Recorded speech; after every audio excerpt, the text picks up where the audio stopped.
Elektromanyetik dalgaları.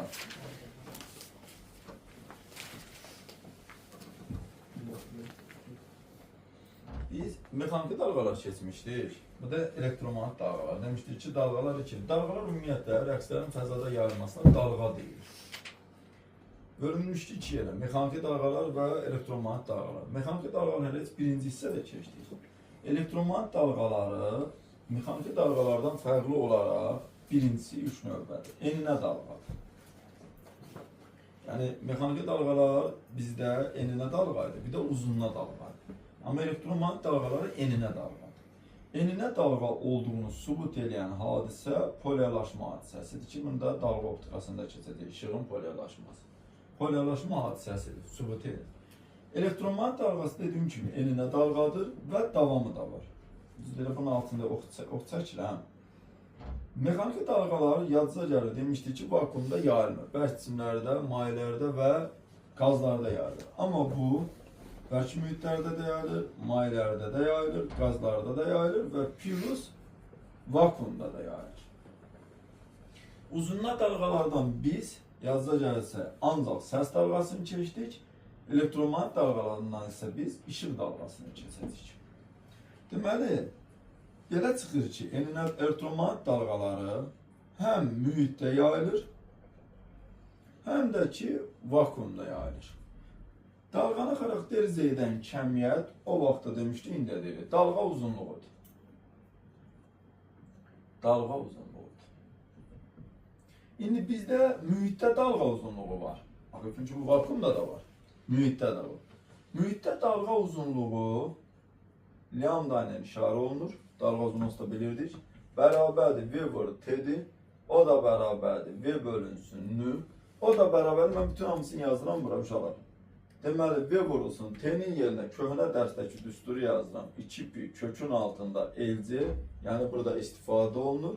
O da bərabərdir V vurulsun omegadan asılı düsturun hissələri 2pi bölünsün omega. Çünki bunların hamısına ən azından məsələ var. Verəcəklər siz yerinə qoyacaqsınız. O da bərabərdir V vurulsun, T bölünsün N-ə. Yəni bu bizdə mühitdə dalga uzunluğunun düsturudur. Burada V-də yayılma sürətidir. V yayılma sürətidir. Yəni belə qabağına da yazan mühitdə. İndi gəlirik vakuumda. Vakuumda uşaqlar dalga uzunluğu lambda sıfırla işarə olunur. Bərabərdir S vurulsun T və yaxud da S bölünsün N. T'nin yerinə yenə də deyirəm. Bunların hər birini qoya bilərsiniz. Mən birini qoyuram. Çünki o bizə lazım olacaq burada. Lambda sıfır bərabərdir S vurulsun 2 pi kökün altında LC. Bu balaca S var. Bir də böyük S var. Altından yazıram çaşmamaq üçün. Bu tutumlu. Balaca S nədir? Balaca S işığın vakuumdakı sürətidir. V ilə işarə olunmur, S ilə işarə olunur. Yəni burada V, yəni vakuumda belə indeksinə V yazıram, laf belə. Vakuumda sürətidir. S hərfi ilə işarə olunur. 3 vurulsun 10^8 metr bölünsün saniyə. Yəni saniyədə 300.000 kilometr günəş işığı çıxır və 8 dəqiqədən sonra yerə düşür. Çünki saniyədə 300.000 kilometr yol gedir. Günəş şüası. Bu S bərabərdir 318 metr böl saniyə. Vakuumda, yəni konkret şəkildə senin qiyməti, yəni sürətin qiyməti mövcuddur işıq dalğası üçün. Yəni konkret qiyməti var, budur. Yəni bir növ sabitdir, amma vakuumdakı sürət. Lambda 0 bərabər S vurulsun 2 pi kökün altında eləcək, yenə deyirəm, periodun yerinə bunu da yaza bilərsiniz, bunu da yaza bilərsiniz, bunu da təzədən həmin düsturları yazmır. Uşaqlar, vakuumdakı qiymətlərlə mühitdəki qiymətləri bir-birindən əlaqələndirən düstur var. N deyirlər. Sındırma əmsalı. Həmin o sındırma əmsalı N, lambda sıfırın lambdaya və yaxud da senin V olan nisbətinə bərabərdir. Sındırma əmsalıdır. Vahidi yoxdur. Adsız kəmiyyətdir. Birdən böyük və yaxud da 1-ə bərabər olan ədəddir sındırma əmsalı. N 1'e beraberdir iki yerde. Bir havada və yaxud da ki vakuumda. Və bu zaman uşaqlar sürətimiz isə lambdamız isə lambda 0-a bərabərdir. Yəni havadır. Əgər n 1-dən böyükdürsə, onda hər hansı bir mühitdədir. Bu zaman sürət S bölünsün n, lambda isə lambda 0 bölünsün n'dir. Yəni mühitdə V və lambda n-lə tərs asılıdır. Yəni sındırma əmsalı ilə tərs asılıdır. İndi burada da yenə qaydırıq köhnə dərsə, yazıda gəlirsə orada dediyim şeylərin bir çoxu burada mövcuddur. Sürət mühitin xassələrindən asılıdır. Sürət mühitin xassələrindən asılıdır.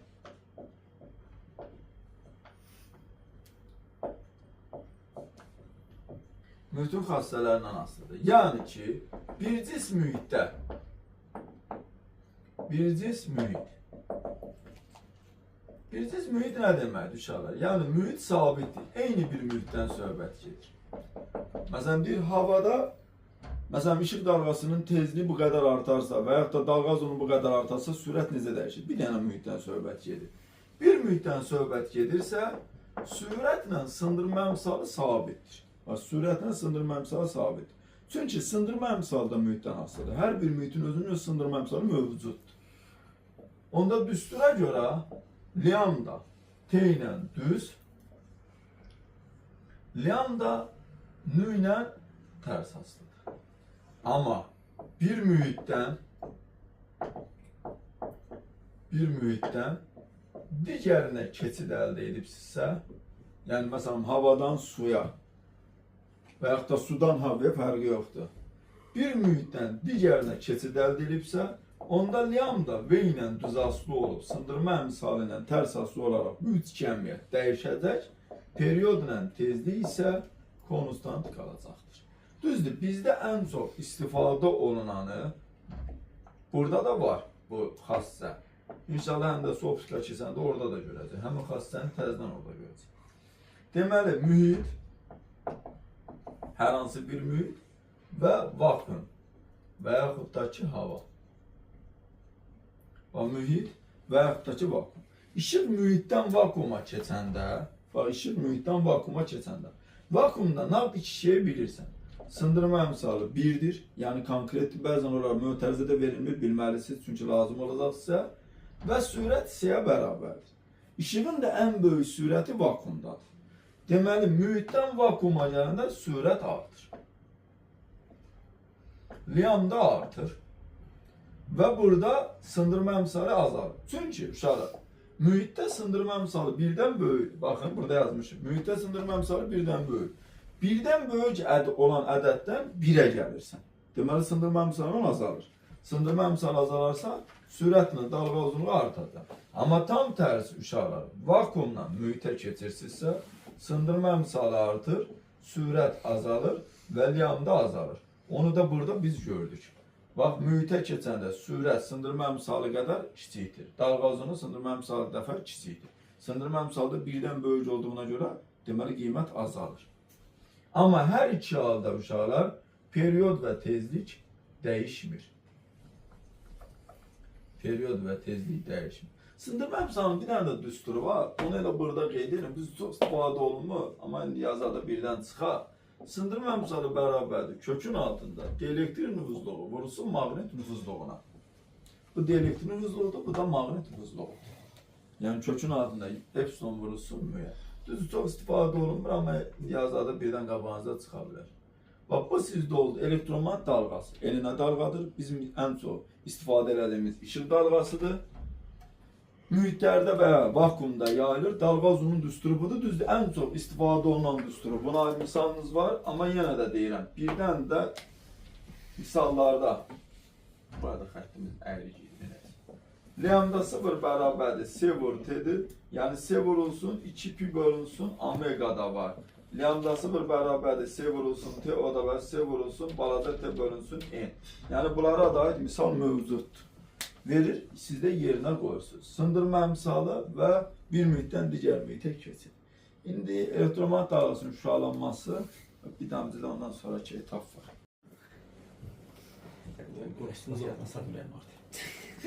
Deməli bizdə elektromagnet dalğasının dalğa uzunluğuna aydın misal yenədir, amma o nəyə görə lazım? Məsələn, adi bir dənə misal verir. Məsələn, i deyək ki, bərabərdir. Yəni özümüzdə yazırıq 0,1 məsələn sinus 5 pi t.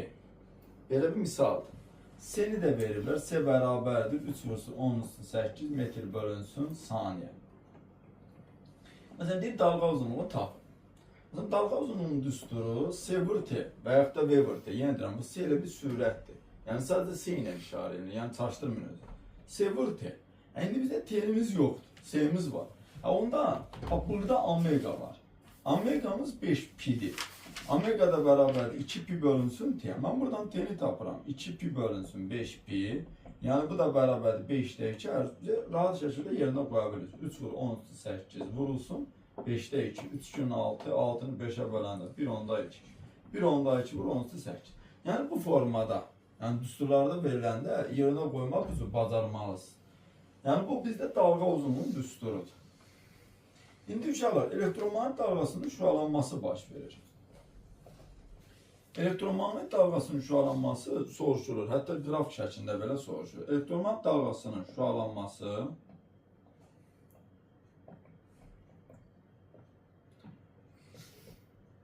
nə vaxt baş verir?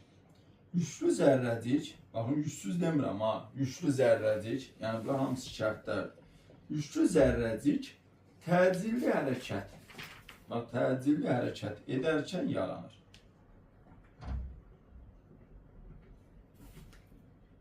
Bax, bura ən önəmli hissədir.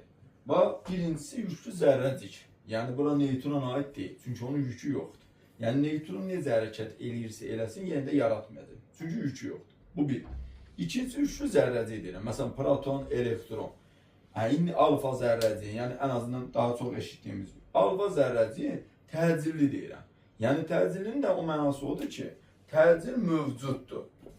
Qüvvə mövcuddur. Yəni əvəzləyici qüvvə mövcuddur. Yəni bərabər sürətə hərəkət eləsə, bərabər sürətə hərəkətə təcil yoxdur.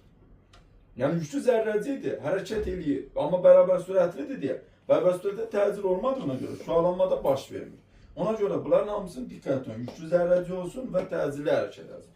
Yəni sürət artsın və yaxud da sürət azalsın. Fərqi yoxdur. Yəni təcilli hərəkət bu demək.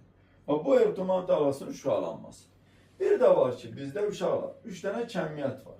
Yəni şüalanmanı təmin edən kəmiyyətlər. İntensivlik, induksiya vektoru və həmin o sürət. Düzdür, üçünü birləşdirən düstur Lorentz qüvvəsi ilə elektrik qüvvəsindən çıxırdı. Biz elektriki Lorenzə bərabərləşdirirdik. Elektrikin yerinə QY, Lorenzin yerinə QVB qoyurduq və üçünü birləşdirən düstur budur. Y bərabərdir, V vurulsun B. Bax uşaqlar, bu elektrik ailəsindədir. Çünki elektrik sahəsinin intensivliyidir. Bu maqnit sahəsinin induksiyasıdır. Bu maqnit ailəsindədir. Amma ailələrin heç bir aidiyyəti yoxdur. Bax, ən önəmli hissə. Ailəyə aidiyyətləri yoxdur. Y ilə B eyni fazada rəqs edirlər. Eyni fazada rəqs edirlər. Yenə deyirəm, ailədə aidiyyatı yoxdur. Yəni ailə aidiyyatı yoxdur nə deməli? Bunun artdığı yerdə bu da artır. Yəni azalma yox. Bunun azaldığı yerdə bu da azalır. Bunun sıfır olduğu yerdə bu da sıfırdır. Bunun maksimal olduğu yerdə bu da maksimaldır. Bunun qrafiki sinusdursa, bunun da qrafiki sinus üzrə dəyişəcək. Bunun qrafiki kosinus üzrə dəyişirsə, bunun da kosinus üzrə dəyişəcək. Yəni ikisinin qrafikləri eynidir. Bax, bu eyni fazanın mənası budur. Y və B-nin qrafikləri eynidir. Qrafikləri eynidir. Fazalar fərqinə gəldikdə isə, fazalar fərqini istəyir. Fazalar fərqi delta fi 0 dərəcə bərabərdir. Yəni eyni fazada rəqs eləmə o deməkdir ki, fazalar fərqi 0 dərəcədir. Amma bu üç kəmiyyət, bu üç cəmiyyət Y-dir, B-dir və V-dir. Bunlar bir-birinə perpendikulyardır. Bax, Y-dir, B-dir və V-dir. Bunlar üçü bir-birinə perpendikulyardır. Yenə deyirəm, eyni fazada rəqs eləyirlər, amma üçü bir-birinə perpendikulyar. İki şey soruşur. Bir soruşa bilər sizdə intensivli ilə induksiya vektoru arasındakı buzaq nəyə bərabər? Sən deyirsən ki, intensivli vektoru, induksiya vektoruna perpendikulyardır. Aralarındakı buzaq 90 dərəcədir. Bir de senden soruşa bilər ki, fazalar fərqi nəyə bərabərdir? Bu 0 dərəcədir. Yəni qarışdırmıyor. Suala diqqətli bax. İstiqamət məsələsi necədir uşaqlar? Məsələn, bu induksiya vektorudur. Məsələn, bunu götürürük. Bu da intensivli vektorudur. Sürətin vektoru necə təyin edilir? Sürətin vektoru necə təyin edilir? İnduksiya vektoru ilə intensivli vektoru verilibsə, bu 4 barmaq var. Sağ əlin 4 barmağı. Sağ əlin 4 barmağını induksiya vektorundan, daha doğrusu intensivli vektorundan bir doğru fırladırsınız. Yəni sağ əlini buradan bu formada fırladırsınız. Baş barmağa baxın, bu tərəfə gəlir. Yəni ki, sürət vektoru bu tərəfə doğru gəlir. Bu da sizdə olur üçlü sistem. Yəni x, y, z. Yəni bu formada, sağdan bu formada gelir.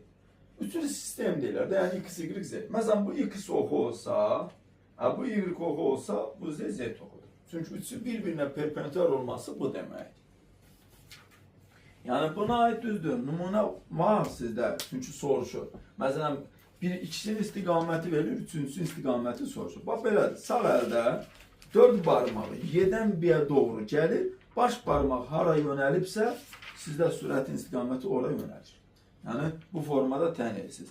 Topuda 1-2 misal olur, güvəndə də 2-3 misaldır. Yəni biraz çox da soruşulmur, amma ən azından 1-2 sual mövcuddur. Bax, bu oldu bizdə Y və B. Yenə deyirəm, Y ilə B eyni fazada rəqs edir. Qrafikləri, hər şeyləri eynidir. İndi isə bu hissədə ən sonuncu olan dərs. Şüalanma seli və ya gücü. Uşaqlar, şüalanma seli və ya gücüdür. Sel və yaxud da güc deyil. Şüalanma seli və ya gücü.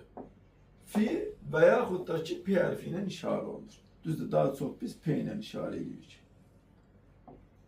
Bərabərdir. Şüalanan enerjinin zaman olan nisbətinə və yaxud da vahid zamanda şüalanma enerjisinə bərabər olan kəmiyyətə şüalanma gücü deyilir.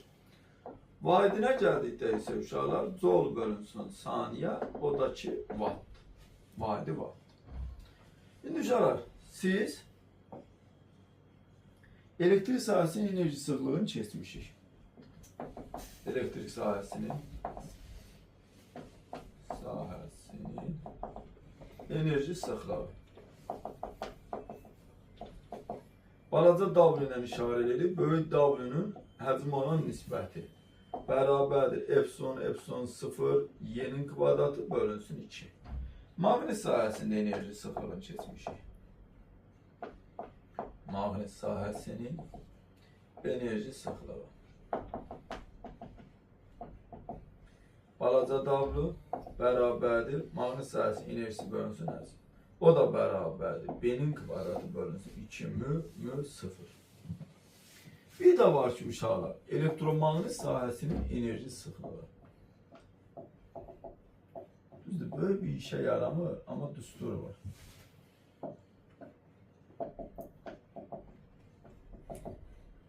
Balaca W. Tam enerjinin həcm olan nisbətidir. Tam enerjində keçən dərs öyrəndik, elektriklə maqnitin cəmidir. İki kəsirə ayırsaq, elektrikin həcmə nisbəti, üstəgəl maqnitin həcmə. Elektrikin maqnitə həcmə nisbəti sizdə olur elektrik sahəsinin enerji sıxlığı, bunun da buna nisbəti maqnit sahəsinin enerji sıxlığı. Yəni bu da olur sizdə balaca W bərabərdir. Beləliklə elektrik sahəsinin enerji sıxlığı üstənəcəsin maqnit sahəsinin enerji sıxlığı. Bunu nəyə görə keçir uşaqlar? Bizdə belə bir kəmiyyət var. Şüalanma selinin sıxlığı. Şüalanma selinin sıxlığı cərəyan şiddəti kimi I hərfi ilə işarə olunur. I bərabərdir, balaca W, yəni bu, vurulsun S. S-dəki işığın vakuumdakı sürətidir. 3/10⁸ metr bölünsün saniyədir. Və bu düstura görə i'miz balaca W ilə düz asılıdır. Düzdür, bunun davamı da var. Şüalanma selinin sıxlığının, bax bu i'nin belə bir düsturu var. Şüalanma selinin sıxlığı P bölü S. Hətta buna uşaqlar pis düsturu deyirlər. Yəni birləşdirənlər. Yəni P bərabərdir, I vurulsun S düsturu. Yəni pis düsturu. Bu P'ni de bayaq yazdıq ki, delta W bölünsün delta T'dir. Gətirib yerinə qoyursun. I bərabərdir delta W. Delta W bölünsün delta T vurulsun S-ə. Şualanma selinin sıxlığının vahidinə gəldikdə isə watt bölünsün metr kvadrat. Fəzada olduğuna görə S burada uşaqlar pi kvadratı deyil, 4 pi kvadratıdır. Yəni pi kvadrat deyil, 4 pi kvadratıdır. Nəticədə yəni belə desək, I bərabərdir P bölünsün 4 pi R'in kvadrat. O da bərabərdir delta W bölünsün 4 pi R kvadrat vurulsun delta T'dir. Yəni 4'ü unutmayın. Və buradan P də bərabərdir I vurulsun S, o da bərabərdir 4 pi R'in kvadratı vurulsun I. Uşaqlar, S sabit qalarsa, burada S yəni sahə sabit qalarsa, P'miz I ilə düz asılı. O da balaca W ilə, orada yazmışdı, düz asılıdır. O da N-ün üstü 4, bucaq sürətinin üstü 4, lambdanın üstü 4-dən asılılığı var. Bunlar soruşulur. Ən azından sual var. Məsələn, tezliyi 2 dəfə artırsa şualanma selinin sıxlığı necə dəyişər? 2-nin üstü 4 dəfə artacaq. Yəni, bunlar soruşur. Yəni, konkret şəkildə sözlə də soruşur. Şualanma selinin sıxlığı tezliyinə necə asılıdır? Üstü 4-dən düz asılıdır.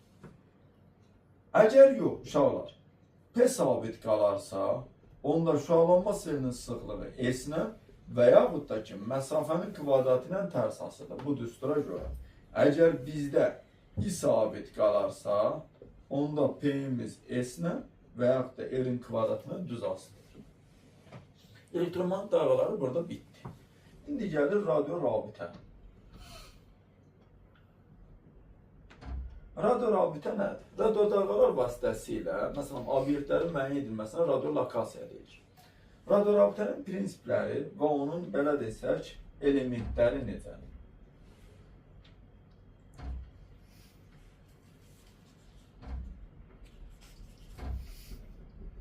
Bunda desək, buradan çəkmək biraz şəklini.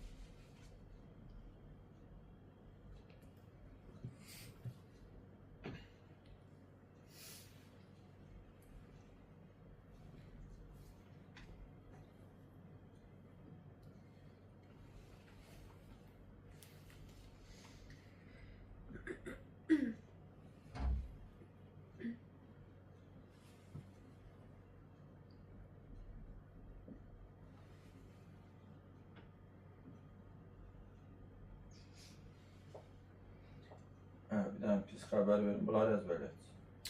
Nə işə yaradığında bilmədik. Ya da onların sırası ilə gedək, 2-ni buraya yazaq. 3, 4, 5. Bir antenadır. Antena radio dalğalar qəbul edən və ötürən deməkdir. 2, sizdə rəqs kontroludur. Dəyişən tutumlu kondensatordan və sarğacdan ibarətdir. Radiostansiya kökləmə işinə baxır. 3, dioddur. Bildiyiniz dioddur. Detektordur. Rəqsləri detektiv edir. Yüksək tezliklərini, alçaq tezlik rəqsləri bir-birindən ayırmaq üçün. 4, kondensatordur. Sabit tutumlu kondensatordur. Rəqsləri pulsasiya edir, yəni hamarlaşdırır. 5, beşincisi ucadan danışan, yəni mikrofon, səsə dönüşdürür. Belə desək.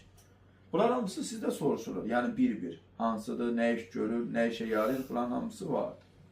Yəni siz ən azından bunları bilməlisiniz. Məsələn, burada lambda bərabərdir S vurulsun T. Bərabərdir S vurulsun 2 pi kökün altında L vurulsun C1. Və yaxud da period bərabərdir 2 pi kökün altında L vurulsun C1. Tezliyə gəldikdə 1 bölünsün 2 pi kökün altında L vurulsun C1.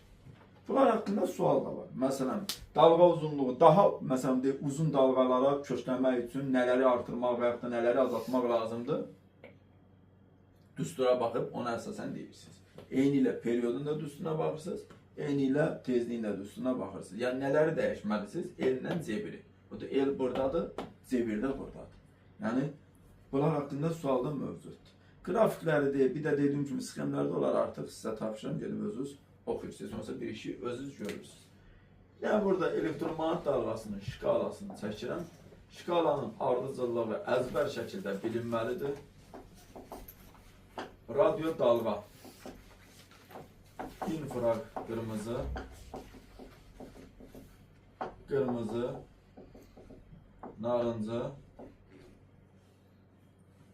sarı, yaşıl, mavi, gök, bənövşəyi, ultra bənövşəyi,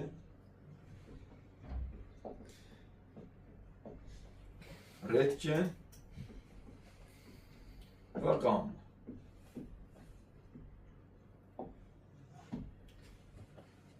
Elektromanyetik dalğanın şkalasıdır. Ardıcılığı önemlidir. Radyo dalga, infraqırmızı. Bu infraqırmızıdan bura qədər olan görünən işıq. Çox uşaq mənələri. Qırmızı, narıncı, sarı, yaşıl, mavi, göy, bənövşəyi. Qoca nənə 80 yaşında müzürü gəzdirir başında. Qoca nənəm səhər yeməyində mənə göy bişirdi. Qoca nənə 80 yaşında Moskva gözəlinə bənzəyir. Düzgün eləyib həll edə bilərsiniz. Bunun yuxarısında infraqırmızıdır, ən azından tutamaq üçün. Bənövşəyin də altına ultra bənövşəyidir. Röntgen, qamma ən başda duran radyo dalğalardır. O bir sənə kömək mümkündür mənim. Bu hissəsi görünən işıqdır. Yerdə qalanlar da dediyim kimi radyo dalğa, infraqırmızı, ultraviyoleti, röntgen və qamma. Bunun nə önəmi var? Bir, konkret şəkildə ən sadə, primitiv halda. Məsələn, verir, deyir ortada yerləşən hansı rəngdir? Ən primitivini deyir amma verilən sual. Bir də ki, yuxarıdan aşağı gəldiyəcən, uşaqlar, yuxarıdan aşağı gəldiyəcən enerjidir. Sındırma əmsalıdır, tezlikdir. Bunlar artır, amma lambda ilə sürət azalır. Yuxarıdan aşağı gəldi. Dalga optikasında dispersiyada biz bunları öyrəndik, bu hissəni. Yəni görünən işıq hissəsini. Bununla da bizim dərsimiz bitdi. Yəni son evə ikinci və üçüncü mövzunu işləyib gəliriz.